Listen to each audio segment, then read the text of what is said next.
En 2021, une douzaine de gratte-ciel à Kunming, d'une valeur de plus de 150 millions de dollars, ont été abattus en quelques secondes.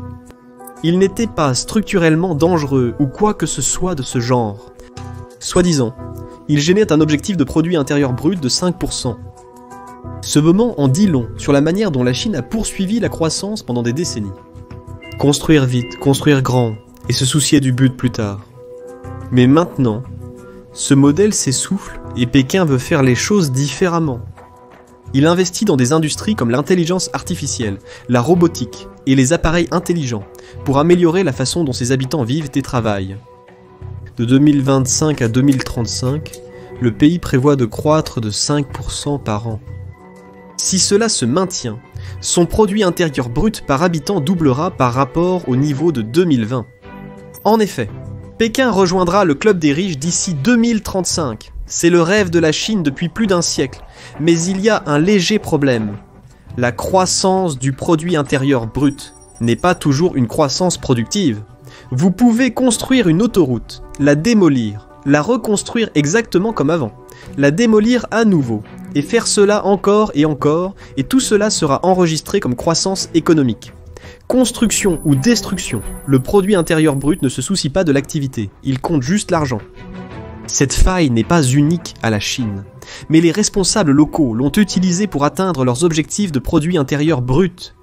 C'est pourquoi vous verrez parfois de parfaitement bons bâtiments être démolis. Mais au final, rien de tout cela n'est une croissance productive, ce n'est pas réel. Cela ne profite pas au public sur le long terme. Et donc, maintenant que l'économie chinoise est en train de mûrir, le moment est venu de monter dans l'échelle et de compter sur le consommateur chinois pour la croissance. Au cours de la prochaine décennie, Pékin vise à reconfigurer son économie, de sorte que la consommation des ménages, et non l'investissement dirigé par l'État, devienne le principal moteur de la croissance. Cependant, passer d'un modèle basé sur la production à un modèle basé sur la consommation est peut-être la phase la plus compliquée pour devenir un pays à revenus élevés. Il est plus facile de construire une machine que de convaincre les gens de l'utiliser.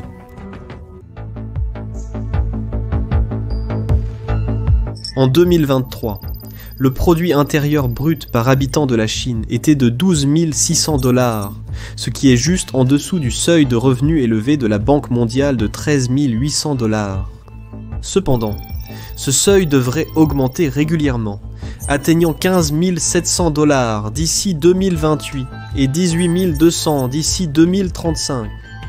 Si la Chine manque son objectif de croissance de 5%, elle risque non seulement de ne pas atteindre le club des riches, mais aussi de se retrouver piégée dans le piège du revenu intermédiaire, sans moyen facile de s'en sortir.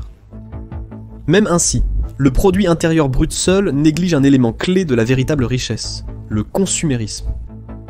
Pour croître, une économie doit produire, vendre et construire. L'argent doit circuler sur le marché. Les responsables chinois débattent depuis longtemps de la nécessité de faire passer l'économie des investissements et des exportations à la consommation. La Chine est après tout un marché énorme. Sa population dépasse celle de l'Amérique du Nord et de l'Union européenne combinée. Mais l'augmentation de la consommation intérieure est maintenant plus urgente en raison des tarifs américains. Jusqu'à présent, la Chine a compté sur les exportations et la construction pour stimuler sa croissance économique. Mais il y a une limite à ce que vous pouvez construire ou vendre. L'Allemagne, l'Inde, le Japon et d'autres veulent aussi produire et vendre des choses. Et avec l'augmentation des incertitudes géopolitiques, de nombreuses économies avancées érigent des barrières pour protéger leurs propres industries respectives, tout en diversifiant en même temps leurs chaînes d'approvisionnement loin de la Chine. Essentiellement, la mondialisation fait un pas en arrière, et tout cela se fait aux dépens de Pékin. Cette tendance rend d'autant plus difficile l'atteinte de 5% du produit intérieur brut, et c'est aux consommateurs chinois qu'il revient de payer la note. Cependant, à l'heure actuelle, seulement environ 39% du produit intérieur brut de la Chine provient de la consommation des ménages. C'est faible. En fait, c'est le plus bas de toutes les grandes économies. Aux États-Unis, la consommation représente 68% du produit intérieur brut. En Grande-Bretagne, 62%. Au Brésil, 63%. En Afrique du Sud, 67%. Et au Japon, 53%. Pour référence, la consommation des ménages reflète la part de l'économie qui est stimulée par les dépenses des consommateurs. Globalement, la moyenne varie entre 60 et 70%. Cependant, la Chine se classe parmi les 15 derniers à l'échelle mondiale. C'est parce que le ménage chinois moyen épargne plus de 30% de ses revenus, tandis qu'aux États-Unis, c'est environ 9%. Le taux d'épargne élevé de la Chine est ancré dans sa culture et son histoire. Ayant enduré des siècles de difficultés, l'état d'esprit national est imprégné d'un profond sens de prudence. L'épargne n'est pas seulement une habitude, c'est presque instinctif. Et bien que les dépenses excessives, comme aux États-Unis, peuvent causer des problèmes, dépenser trop peu peut également entraver la véritable croissance économique. En Chine a chuté de façon spectaculaire après les confinements draconiens de Coronavirus Disease 2019. Les ménages ne se sont jamais complètement rétablis et sont devenus plus économes. Même après la levée complète des restrictions de confinement fin 2022, la confiance des consommateurs a chuté et les gens ont commencé à épargner à un taux plus élevé qu'avant la pandémie. De plus, en raison de l'instabilité de l'immobilier chinois, la plupart de ces économies ont été et sont orientées vers les dépôts bancaires et autres actifs financiers, plutôt que vers de nouvelles maisons. Donc en substance, les ménages chinois ont des économies et des emplois décents, mais après les confinements, ils ont arrêté de dépenser. Non pas parce qu'ils ne peuvent pas, mais parce qu'ils ont peur de ce qui vient ensuite. En conséquence, la Chine connaît une crise financière totalement différente de celle de l'Ouest. Alors que l'Amérique lutte contre l'inflation post-Covid, la Chine connaît une déflation. Cela signifie que le taux d'inflation passe en dessous de zéro et que les prix diminuent. Au cours des 2 dernières années, les prix ont baissé pendant 18 mois consécutifs. Et bien que cela puisse sembler une bonne chose au début, une déflation persistante peut être plus nuisible que l'inflation. Quand les gens prévoient une baisse continue des prix, ils reportent souvent leurs achats, espérant de meilleures affaires ultérieurement. Les entreprises réduisent alors leurs prix pour attirer les acheteurs, mais plus cela se produit, moins elles gagnent d'argent. Finalement, l'élan économique s'arrête, ce qui peut entraîner des licenciements ou des fermetures. En même temps, les dettes deviennent plus difficiles à rembourser car la valeur de l'argent augmente, mais le montant dû reste le même. Alors que les dépenses ralentissent, les entreprises peinent, les gens perdent leur emploi et l'économie se contracte, créant un cercle vicieux beaucoup plus difficile à résoudre que l'inflation modérée. Elena doit à tout prix éviter cette situation.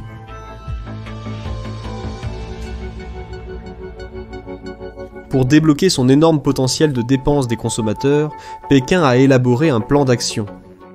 Dans son rapport annuel au Parlement, le Premier ministre chinois a énuméré 3 moyens pour inciter les gens à dépenser plus. Leur donner plus d'argent à dépenser, les encourager à moins économiser, et transférer de l'argent des personnes qui l'économisent vers celles qui le dépensent.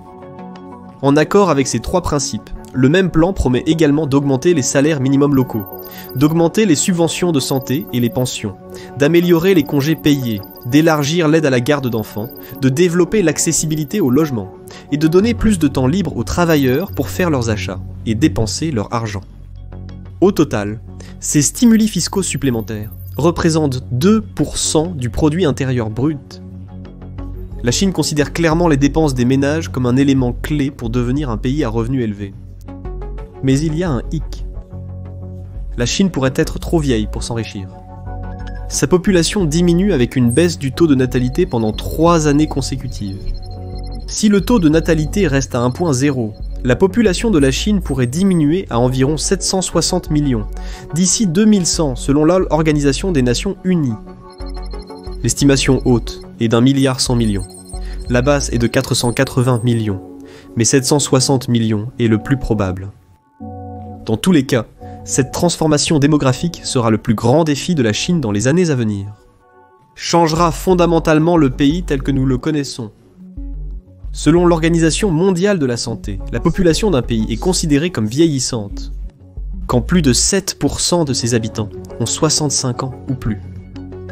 La Chine a atteint ce jalon en 1998 et sa tranche d'âge la plus âgée représente maintenant au moins 14% de la population. Dans les années à venir, la part des personnes âgées en Chine continuera de croître sans relâche, ce qui affectera la production, la consommation, l'entrepreneuriat et l'innovation, tous contribuant à ralentir l'élan économique et la dynamique de la Chine. Des pays avec des populations plus jeunes, comme le Japon dans les années 50 et la Corée du Sud dans les années 1960, ont connu une croissance économique rapide grâce à de grandes populations en âge de travailler. Mais à mesure que leur population vieillissait et que le bassin de main-d'œuvre diminuait, la croissance a fortement ralenti. Ces deux graphiques montrent à quoi ressemblait ce processus dans le cas du Japon et de la Corée du Sud. Dans les deux économies, le produit intérieur brut par habitant a atteint son apogée grâce à leur jeune population. L'augmentation et la diminution que vous voyez sont en corrélation avec la main-d'œuvre active, et ce même principe démographique est vrai dans toutes les économies avancées.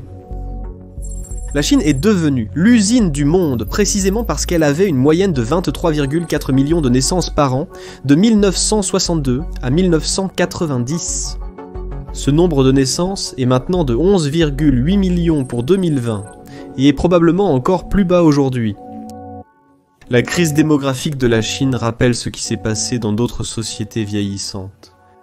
En 2023, l'âge médian de la Chine était le même que celui du Japon en 1995 et de l'Allemagne en 2000, tandis que sa population âgée correspondait à celle du Japon en 1996 et de l'Allemagne en 1995. Ce qui a suivi dans les décennies suivantes, c'est que l'économie du Japon a stagné tandis que celle de l'Allemagne a connu une croissance modeste grâce à un afflux d'immigrants. Le point est que plus la main-d'œuvre est faible et la population âgée élevée, plus il devient difficile d'atteindre la croissance économique.